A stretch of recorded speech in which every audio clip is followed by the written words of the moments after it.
Catherine Deneuve a été élevée dans une famille de comédiens. Sa mère, Renée Simoneau, a été pensionnaire au théâtre de l'Odéon et son père, Maurice d'Orléac, jouait au théâtre et au cinéma. Il faisait aussi beaucoup de doublage. Mais en famille, on vivait comme dans n'importe quelle famille nombreuse.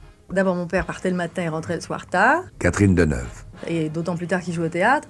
Et moi, je vivais beaucoup plus avec mes sœurs à l'école et avec ma mère comme finalement d'autres enfants. Beaucoup d'enfants. Qui a vraiment connu son père étant enfant?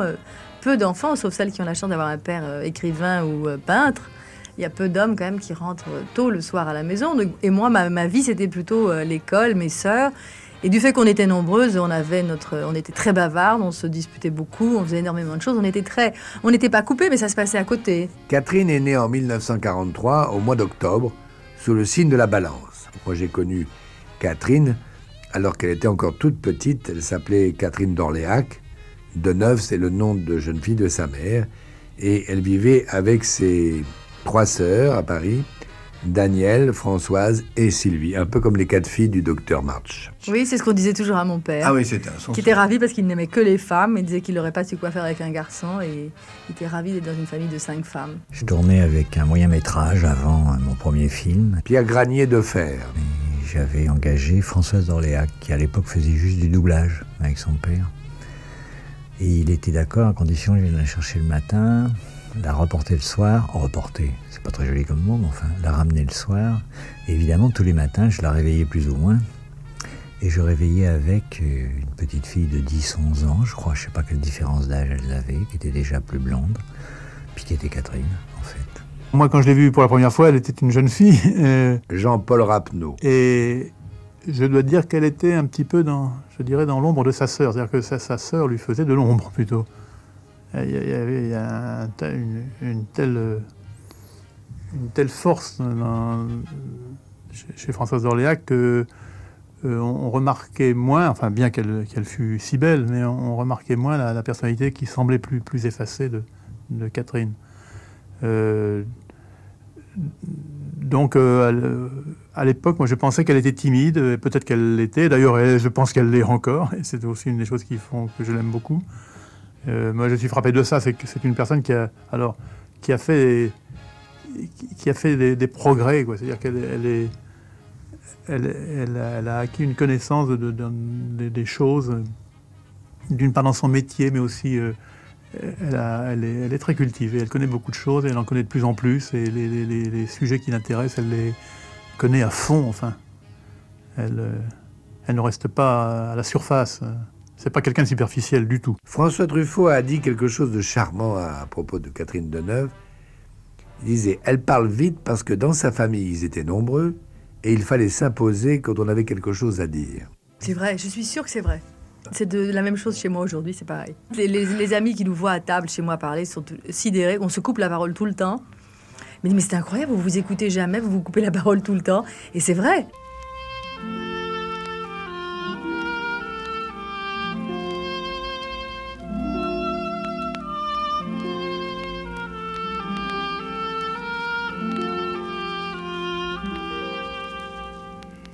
Catherine Deneuve a toujours gardé ce goût pour la vie de famille et a par exemple attaché beaucoup d'importance à l'éducation de ses 2 enfants, Christian Vadim, qui est aujourd'hui acteur, et sa fille Chiara Charlotte, dont le père est bien sûr Marcello Mastroianni. Avant tout, avant le cinéma, avant les robes, avant les voyages, avant tout ça, avant la star, il y a les enfants. C'est vrai que Catherine Deneuve est une mère exemplaire. Et pour moi, la famille, c'est ma famille proche, donc mes sœurs et les gens de ma famille réelle. Et puis, c'est ma famille d'amis. Et c'est vrai que c'est bien 50% de mon temps, parce que plus ça va, plus je trouve que c'est le temps qui nous manque. Et donc, je trouve qu'on ne voit jamais assez ses amis. Et qu'on a toujours un sentiment, quand on est très attaché aux gens, qu'on ne les verra jamais assez. On n'aimera jamais assez les gens et on ne leur dira jamais assez. C'est vrai qu'on est tous irremplaçables, mais quand on a eu malheureusement le chagrin de perdre des gens auxquels on tient énormément, c'est vrai qu'après, on est extrêmement, je trouve, attentif à la présence des gens qu'on a envie de voir.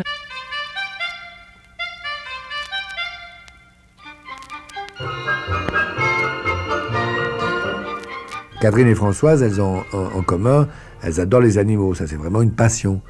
Et jusqu'à la révolte, quand on les fait souffrir, elles sont, enfin surtout Françoise, elle était comme Brigitte Bardot, si on touchait une fourmi ou une libellule, elle poussait des hurlements, et il fallait la laisser vivre, il fallait l'emmener chez le docteur Klein, enfin, comme si on pouvait emmener une libellule chez le docteur Klein. J'avais une souris apprivoisée qui était adorable, et c'est vrai, elle venait quand on l'appelait. Mais c'était à moi, ça, c'était une petite souris à moi qui s'appelait Bunny, qui était tout à fait. Et c'est pour ça que j'adore les rongeurs, j'adore tous les rongeurs, même les rats, oui, j'adore les souris. Et cette petite souris, malheureusement, elle était toujours dans une boîte ouverte avec moi, elle n'avait pas une cage fermée.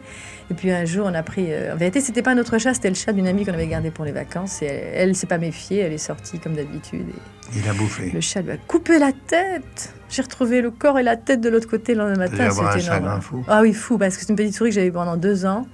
Et qu'un jour, ma mère avait ranimé. C'est vrai qu'on avait retrouvé raide de froid. Je sais pas pourquoi, est-ce qu'elle avait été faite, où elle avait été. Et ma mère l'avait ranimée, ça c'est vrai. Non, mais c'est vrai que ça fait un peu saugrenu. On a l'impression qu'on vivait comme des...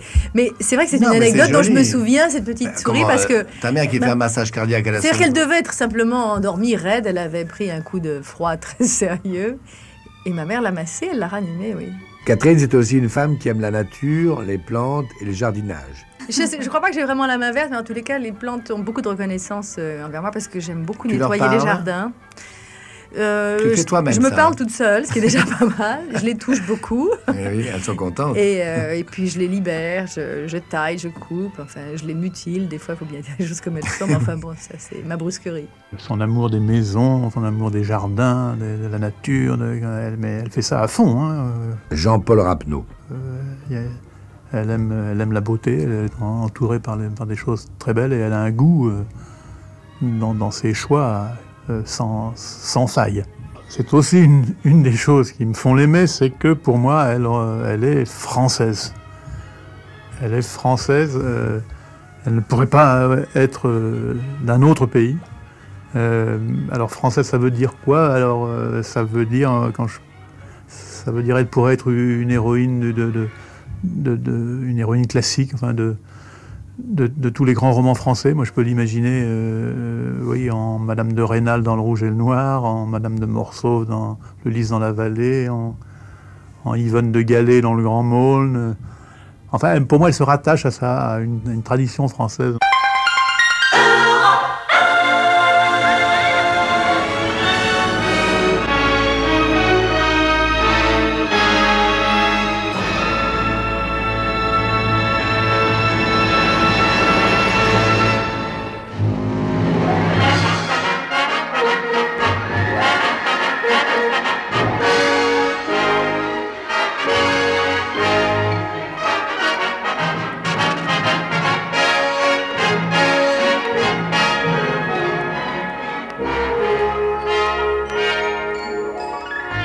Les vrais débuts de Catherine Deneuve au cinéma ont lieu en 1960. Elle avait 17 ans, le film s'appelait Les Porte-Claques, et il manquait une jeune fille pour la distribution, le rôle de la sœur de l'actrice principale, Françoise d'Orléac.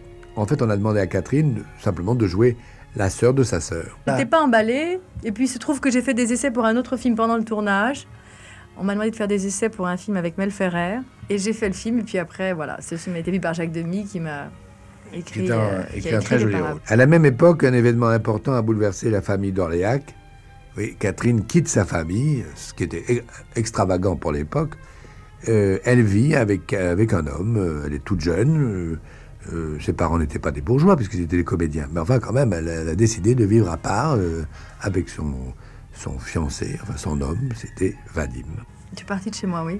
Non, c'est formidable parce que tu aimais ta famille, tu étais bien... J'aime toujours ma famille, mais c'est vrai que je suis partie de chez moi et que ça a été assez difficile. Alors que Françoise n'a jamais quitté sa famille. Ah non, ça jamais, oui. Elle n'a jamais parti. On pense que c'est Françoise qui était plus extravagante et qui avait l'impression d'être une femme plus libre, plus moderne, enfin tout ça. Et c'est Catherine qui... C'est moi qui suis partie, oui. Oui, c'était moi le mouton noir. Non, ça prouve le caractère que tu as. Oui, enfin, en tous les cas, ça prouve que, oui, force de ne pas parler, finalement, il y a des choses qu'on ne savait pas sur moi. Mais oui, et en même temps, je veux dire, il y a quand même 15 ou 20 ans, c'était une chose... Ah oui, moi, c'était un petit drame quand même dans ma famille. Un drame, parce qu'aujourd'hui, les parce que filles j'étais vivent... mineure, déjà, Oui, donc oui, t'avais c'était 17 quand même ans. assez grave. Qu'en plus, c'était un homme qui était plus âgé que moi, qui était marié et divorcé 2 fois, qui avait un enfant. Donc, évidemment, que pour des parents, ça, je comprends bien que... Moi, je me rends bien compte. Aujourd'hui, mon fils, bien qu'il soit majeur, me présenterait aussi les choses sous une façon similaire. C'est vrai que je serais pas emballée en tant que mère. Ça, je comprends très bien aujourd'hui. Avec Roger Vadim, Catherine Deneuve continue ses premiers pas d'actrice. Ils tournent ensemble Vice et la vertu. Puis, sous la direction de Claude Chabrol, elle fait une apparition dans un film qui s'appelle Les plus grandes escroqueries du monde. Oui, enfin là, j'ai tourné quelques jours pour lui rendre un service parce que il voulait absolument une femme enceinte dans le film. Et Stéphane Audran, qui était sa femme, elle était enceinte, mais a eu le malheur d'accoucher 8 jours plus tôt que prévu. Et il voulait une femme vraiment enceinte de 8 mois et quelques Et toi, semaines. t'étais enceinte de Christian. Et moi, j'étais enceinte de mon fils et il n'était absolument pas prévu que je tourne à ce moment-là. Et bien évidemment, j'étais enceinte de 8 mois et demi aussi. Et j'ai remplacé Stéphane qui a accouché de 15 jours trop tôt pour lui dans Donc, le film. Christian J'ai tourné 2 jours. En juin 1963, Catherine a 20 ans. Elle accouche d'un petit garçon, Christian. Oui, enfin, tu étais assez laid, il faut le dire. Ah il bon s'est bien rattrapé depuis, il était assez laid. Ah, quand il est né, il était pas joli? Oh non, vraiment. Ah non, bon non, je peux dire que c'était Tu pas pensais à tout autre chose fait. alors? Non, c'est pas ça, mais il était très maigre et très très grand. C'était bizarre, franchement, je m'attendais pas vraiment à ça. Ah bon? Alors tu as été un petit peu déçu quand tu Mais l'as ça vu? fait j'ai eu un petit choc quand même. Mais il paraît qu'on a souvent un petit choc de toute façon après la naissance d'un premier enfant.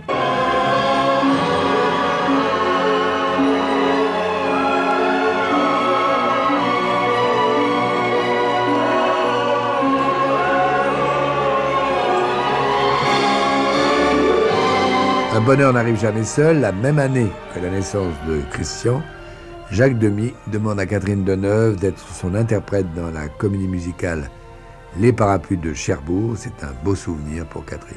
C'est un beau souvenir et ça a été vraiment un film très important. C'est vraiment un film clé pour moi. Qui a déclenché tout. Oui, vraiment, tout. Prix Palme d'Or à Cannes, prix de Luc, tu as eu un grand prix à l'Académie du cinéma, et ça a été un film très important. Oui, très important. Et puis c'est vrai que c'était un film qui a voyagé beaucoup, avec lequel j'ai beaucoup voyagé, avec Jacques Demy, que j'aimais beaucoup.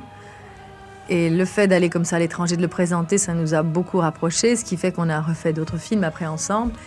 Et c'est vrai qu'il a été important parce qu'indépendamment de la réussite du film et du succès du film, c'est vrai que j'ai eu une révélation en faisant ce film avec lui. C'est-à-dire que lui, en tant que metteur en scène, m'a vraiment appris et dit des choses, oui, d'une certaine façon, oui. Donné confiance et puis appris des choses qui m'ont été révélées que je n'avais jamais vues. C'est comme si j'avais été un peu endormie avant des choses que je voyais pas, des choses peut-être simplement parce qu'il a pris la peine de me les dire ou de vouloir me... Oui, je sais pas. Comme les princes dans les contes. Tout à fait, moi je vois ça comme ça. Comme en plus c'est un film musical, je vois ça comme un conte de fées, oui. Nous aurons des enfants. J'appellerai ma fille Françoise. Et si c'est un garçon? Ce sera une fille. Il y a toujours eu des filles dans la famille.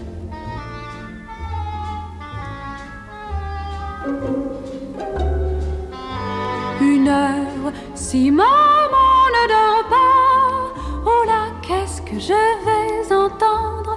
Je devrais me maquiller, tu ne trouves pas? Non, tu es très jolie comme ça. Un peu ici, Où ça? là.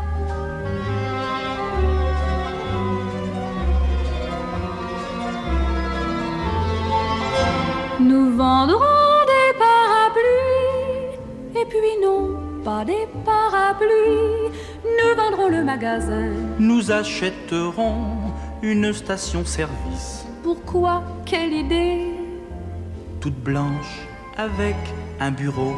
Tu verras. Tu sentiras l'essence toute la journée. Quel bonheur! Nous serons très heureux. Et nous resterons amoureux.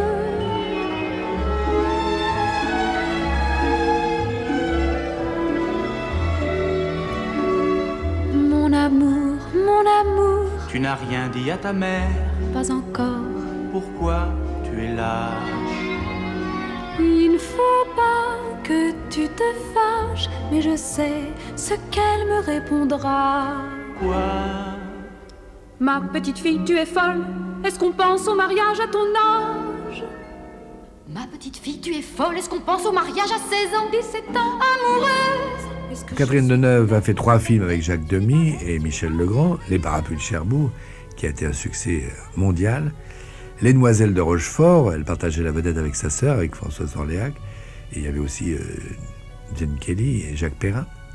Et puis Podane en 1970, où il était entre Jean Marais et Delphine Seyrig. Nous sommes deux sœurs jumelles, nées sous le signe des Gémeaux. Mi fa sol la mi ré mi fa sol sol sol ré do. Toutes deux demoiselles ayant eu des amants très tôt. Mi fa sol la mi ré mi fa sol sol sol ré do. Nous fûmes toutes deux élevées par maman, qui pour nous se priva travailla vaillamment. Elle voulait de nous faire des érudites, et pour cela vendit toute sa vie des frites. Nous sommes toutes deux nées de pères inconnus. Cela ne se voit pas, mais quand nous sommes nus, nous avons toutes deux au creux des reins, c'est fou. Là, un grain de beauté qu'il avait sur la joue. Nous sommes deux sœurs jumelles, nées sous le signe des Gémeaux. Mi fa sol la mi ré mi fa sol sol sol ré do. Aimant la ritournelle, les calembours et les bons mots. Mi fa sol la mi ré mi fa sol sol sol ré do. Nous sommes toutes deux joyeuses et ingénues, attendant de l'amour ce qu'il est convenu d'appeler coup de foudre ou sauvage passion. Nous sommes toutes deux prêtes à perdre raison. Nous avons toutes deux une âme délicate, artiste passionnée, musicienne, acrobate, cherchant un homme beau. Bref, un homme idéal, avec ou sans défaut. Nous sommes deux sœurs jumelles, nées sous le signe des Gémeaux. Mi fa sol la mi ré mi fa sol sol sol ré do. Du plomb dans la cervelle, de la fantaisie à gogo. Mi fa sol la mi ré mi fa sol sol sol ré do. Je n'enseignerai pas toujours l'art de l'arpège. J'ai vécu jusqu'ici de leçons de solfège, mais j'en ai jusque-là, la province m'ennuie. Je veux vivre à présent de mon art à Paris. Je n'enseignerai pas toute ma vie la danse. À Paris, moi aussi, je tenterai ma chance. Pourquoi passer mon temps à enseigner des pas, alors que j'ai envie d'aller à l'opéra? Nous sommes deux sœurs jumelles, nées sous le signe des Gémeaux. Mi fa sol la mi ré mi fa sol sol sol ré do. Deux cœurs, quatre prunelles à embarquer allegretto. Mi fa sol la mi ré mi fa sol sol sol ré do.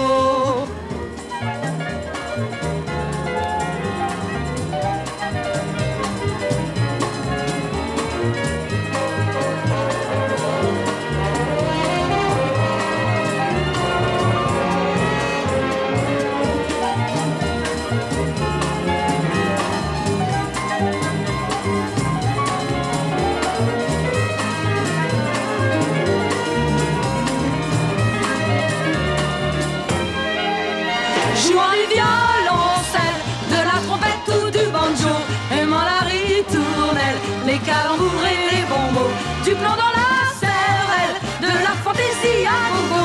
Nous sommes sœurs jumelles, nées sous le signe des Gémeaux. C'est-à-dire que moi j'ai connu, je l'avais rencontrée comme ça avant, on se saluait, mais j'avais jamais travaillé avec elle et j'avais pas de... Jean Carmet.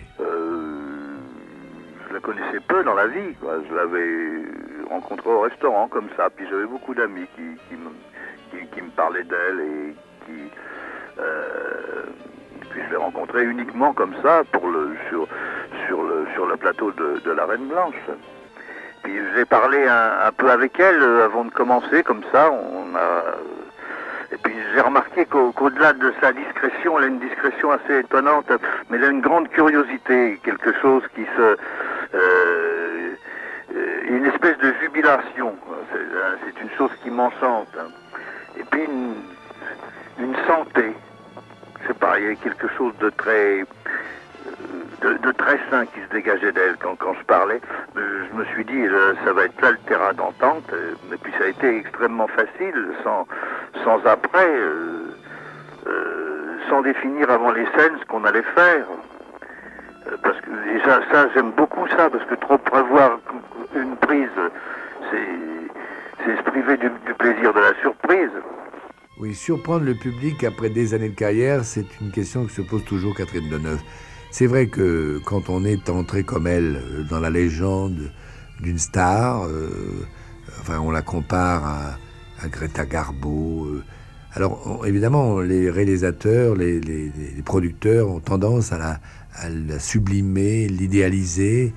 Et Catherine, heureusement, nous surprend souvent, parce qu'elle peut jouer une femme très belle et avec une grande histoire d'amour, mais elle a su nous prouver qu'elle pouvait jouer la comédie avec Rapneau, et qu'elle pouvait être une femme comme tout le monde dans cette reine blanche.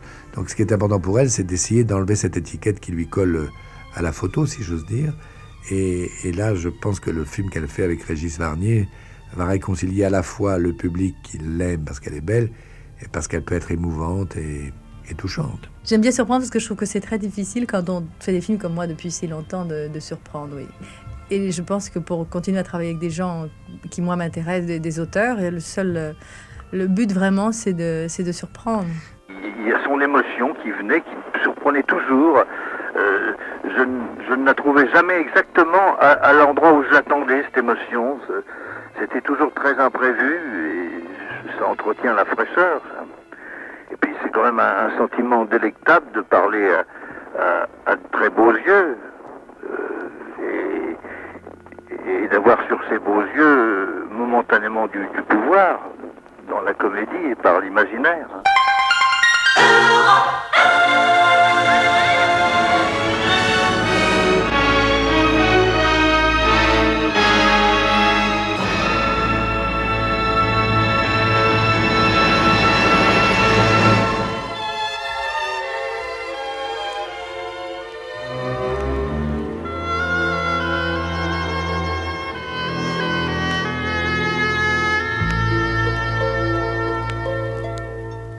Je ne savais pas que tu m'aimais.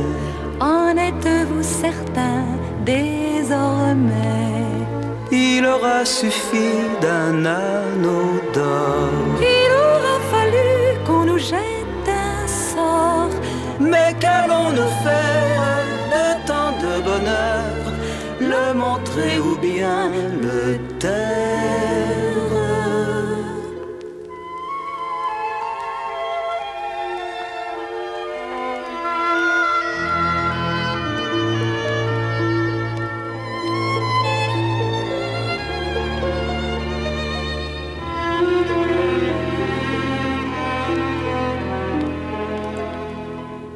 Tous deux nous ferons de notre vie ce que d'autres n'ont jamais su faire. Nos amours resteront légendaires et nous vivrons longtemps après la vie. Mais qu'allons-nous faire de tout cet amour? Le montrer ou bien le taire? Nous ferons ce qui est interdit. Nous irons ensemble à la buvette. Nous fumerons la pipe en cachette. Nous nous gaverons de pâtisseries. Mais qu'allons-nous faire de tous ces plaisirs? Il y en a tant sur terre.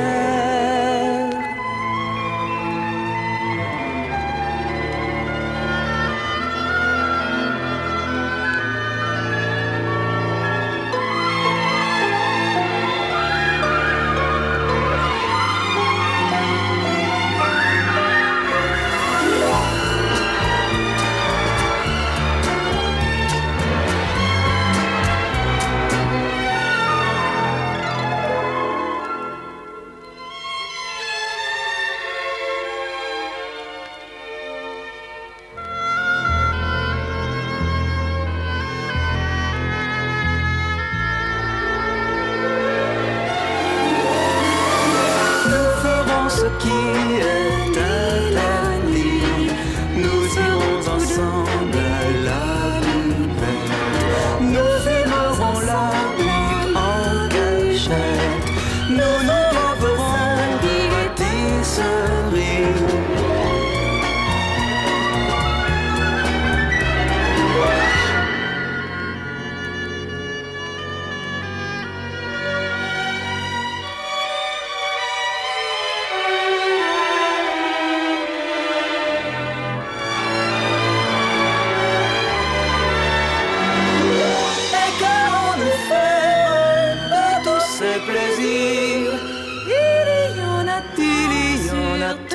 Sur terre, Nous ferons bien sûr des tas d'enfants.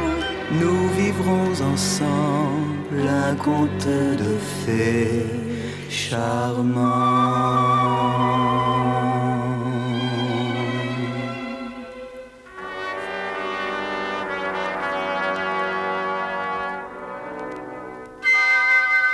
Catherine est la star numéro 1 des Français. Les sondages et les couvertures de magazines en témoignent.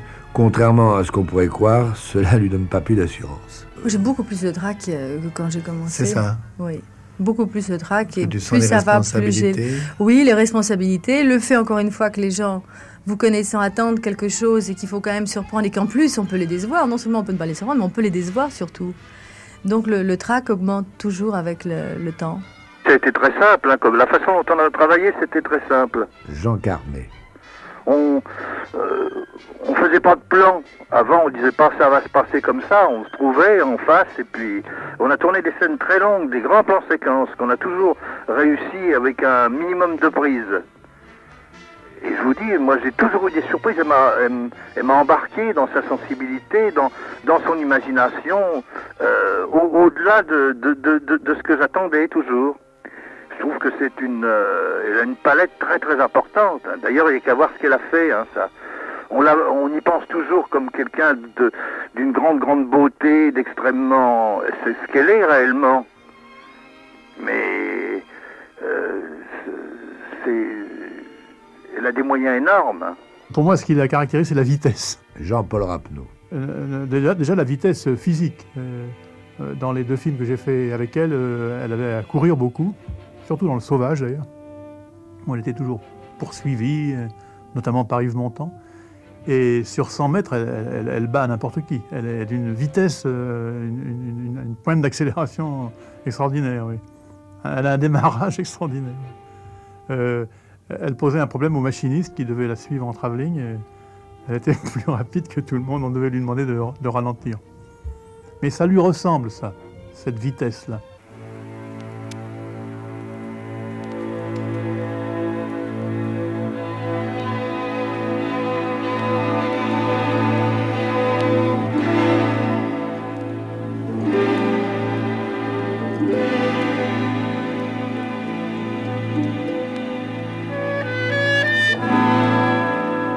Catherine prend rarement position publiquement pour des causes, sauf s'il s'agit de causes humanitaires ou concernant les droits de l'homme.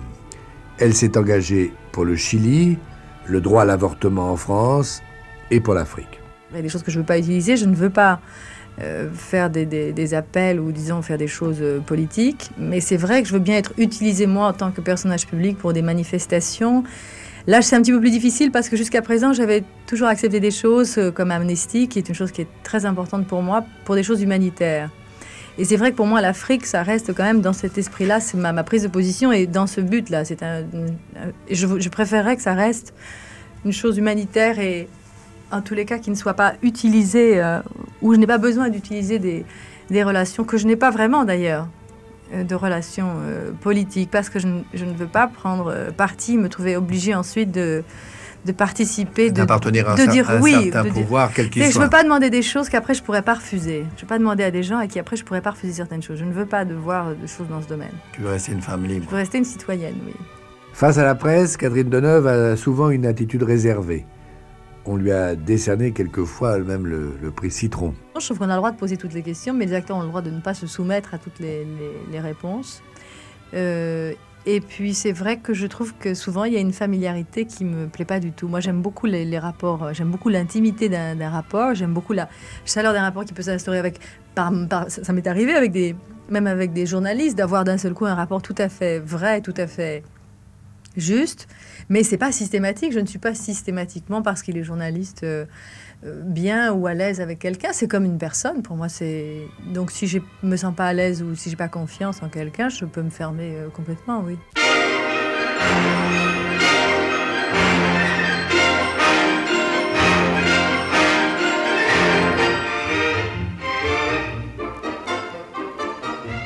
Un moment important dans les souvenirs cinématographiques de Catherine Deneuve, elle tourne La vie de château avec Jean-Paul Rapneau.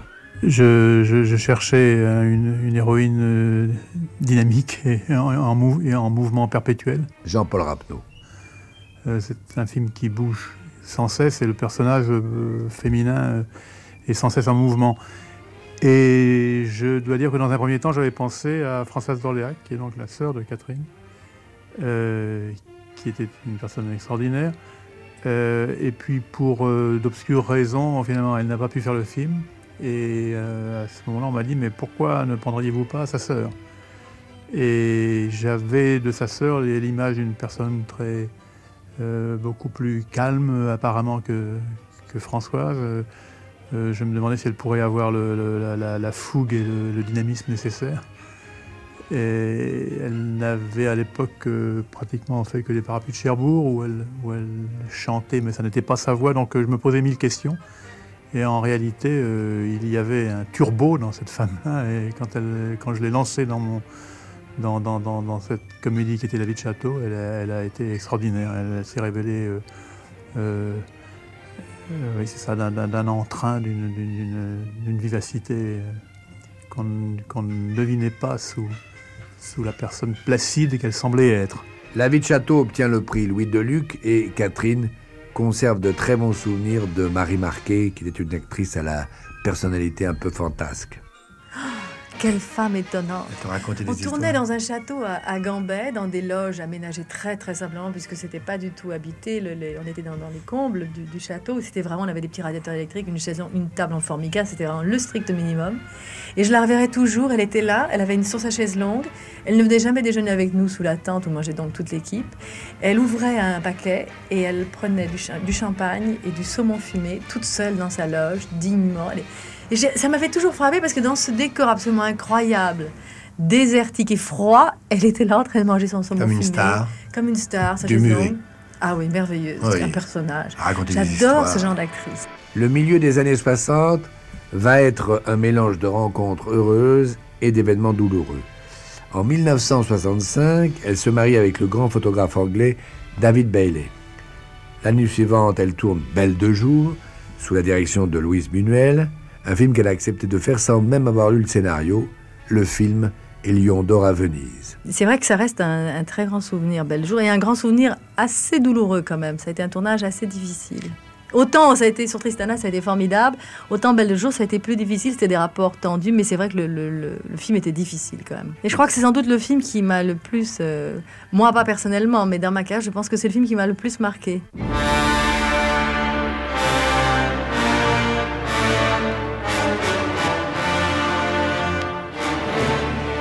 Mais le 26 juin 1967 reste un grand drame dans sa vie. Sa sœur, Françoise d'Orléac, se tue dans un accident de voiture.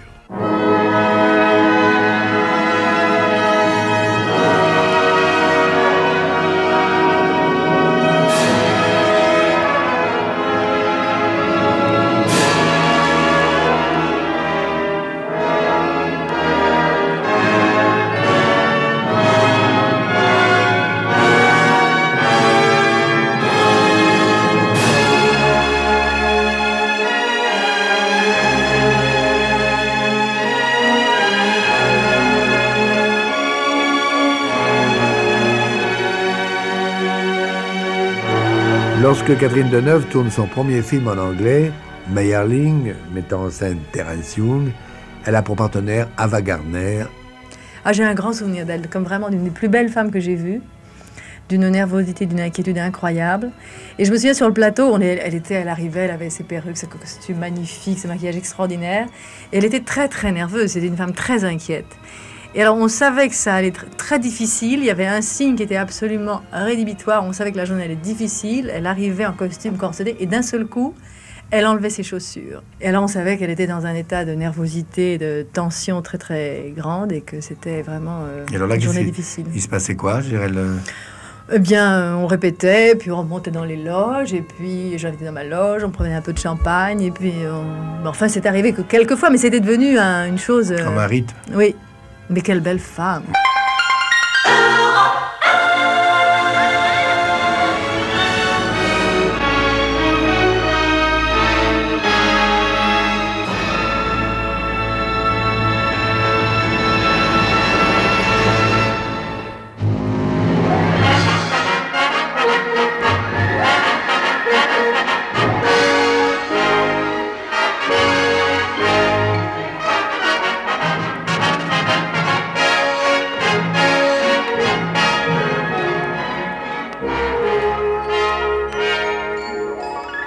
En 1971, les Américains consacrent Catherine Deneuve la plus belle femme du monde. Écoute, franchement, je me suis regardée différemment dans la glace. Tu sais, encore une fois, alors quand on est dans une famille nombreuse, moi j'ai toujours entendu dire ça quand j'étais petite, vous les jolies. Il faut pas croire trop les gens quand on vous fait des compliments. Et on se serait bien gardé quand même de ma famille de me laisser monter trop haut si j'avais... On t'aurait ramené à... Ah oui, à la réalité, à la dure réalité. Puis de toute façon, c'est pas tellement dans ma nature. Ceci dit, c'est vrai que ça fait plaisir, mais on s'aperçoit après que c'est souvent assez lourd à porter.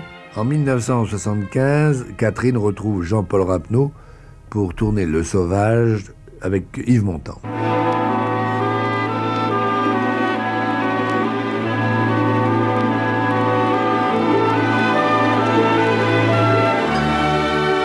En 1980, c'est Le Dernier Métro qui est un énorme succès.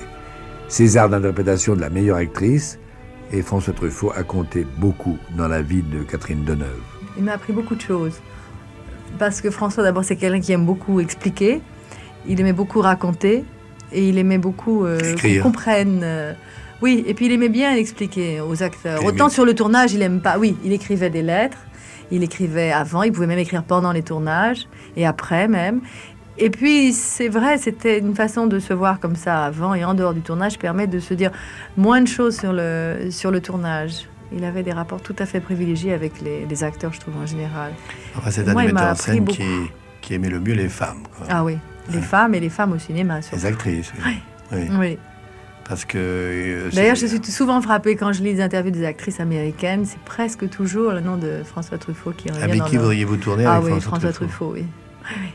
C'est un regret aujourd'hui, et je l'ai lu encore récemment, Kathleen Turner qui disait « Je regrette, j'aurais aimé tourner avec François Truffaut ». C'est vrai que c'est quelqu'un qui aimait beaucoup les femmes. François Truffaut a dit de Catherine « On pourrait la comparer à un vase dans lequel on pourrait mettre toutes les fleurs ». Oui, ça veut dire que je suis quelqu'un de tout à fait disponible et qu'il suffit de me donner le bon... Je crois qu'il veut dire par là que j'étais assez... comment dire... influençable, c'est pas le mot, mais... que selon les circonstances et les gens avec qui je travaillais, je pouvais être très différente sans être vraiment différente. Je ne suis pas quelqu'un qui fait finalement tellement de rôles de composition. Je ne suis pas quelqu'un qui me transforme réellement. C'est intérieur. Oui. Non, c'est intérieur. Oui, mais en même temps, le fait que je ne me transforme pas tellement fait que les gens peut-être peuvent rêver davantage sur des choses, ou en tous les cas, imaginer des choses. Je n'impose pas tellement de choses aux spectateurs, je crois. Mais c'est quelqu'un d'extrêmement discret, mais de... Jean Carmet. Mais j'aime assez sa discrétion, parce que derrière ses discrétions, je vous disais, il y a une espèce de curiosité, hein, puis un regard d'humour. Il y a de l'humour, il y a une espèce de goguenardise. C'est pas une actrice c'est pas une actrice qui a un accent. C'est pas une actrice qui a un milieu. J'ai l'impression que dans l'esprit des gens, par son succès, par l'impression de sa beauté qu'elle donne, ça la condamne à une image. Ça la condamne. J'ai pas voulu me laisser condamner à cette image-là. Moi, j'ai trouvé. Je pense que elle m'a fait travailler l'imagination, vous voyez ce que je veux dire.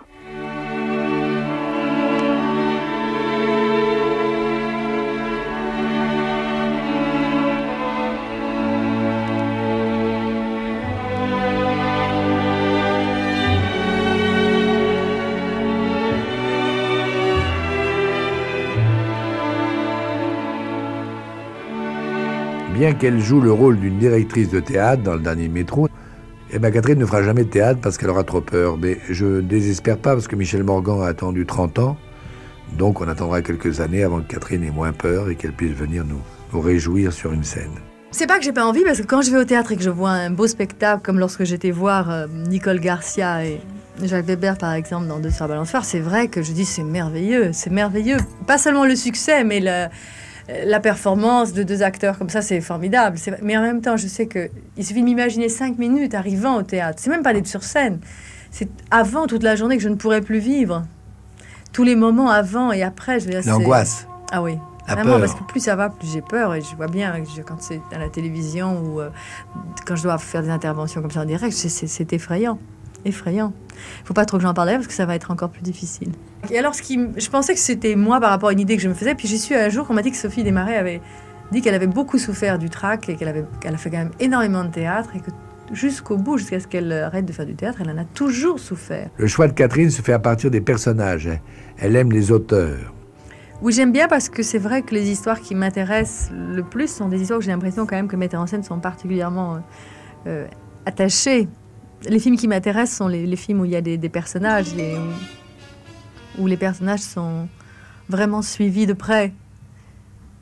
Et qui ne sont pas seulement comme ça filmés comme des éléments d'une histoire, mais qui sont filmés comme des gens. Il faut que ce soit charnel pour moi, le cinéma. Il faut que ce soit palpitant.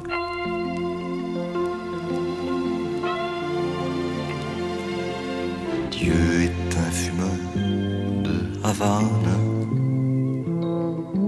Je vois ces nuages gris.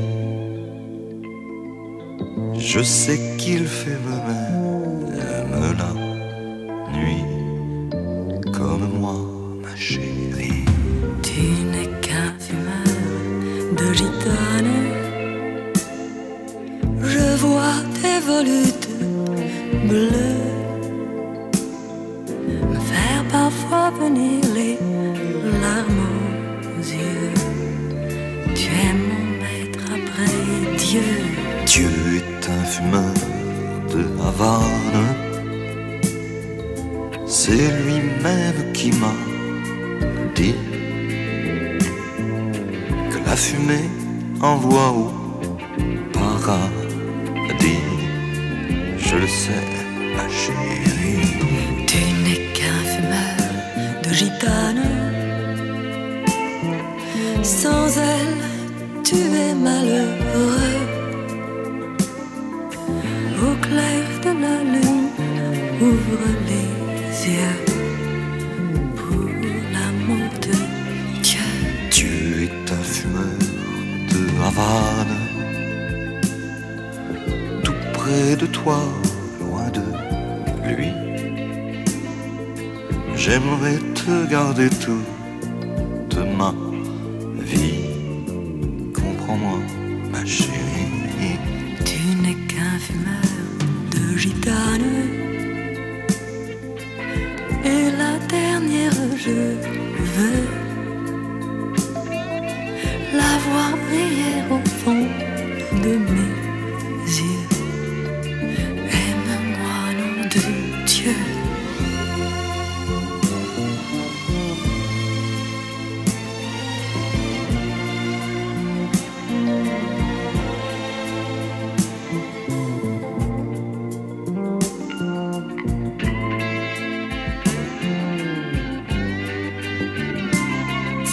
Dieu est un fumeur de Havane.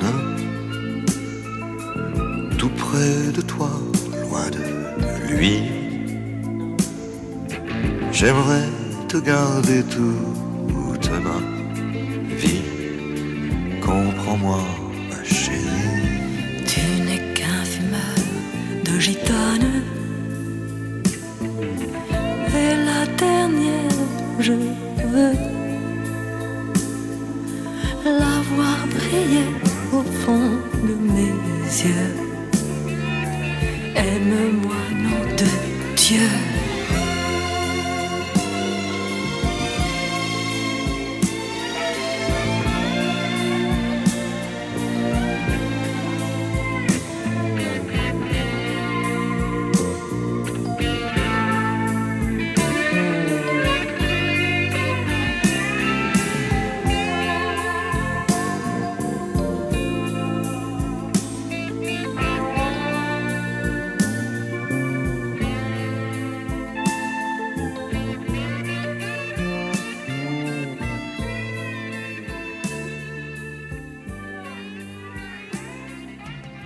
Bye-bye. Vous venez d'écouter Destins extraordinaires, un podcast issu des archives d'Europe 1. Réalisation Julien Tarot. Production Raphaël Mariat. Patrimoine sonore Sylvain Denis, Laetitia Casanova, Antoine Reclus. Destins extraordinaires est disponible sur le site et l'appli Europe 1. Écoutez aussi l'épisode suivant en vous abonnant gratuitement sur votre plateforme d'écoute.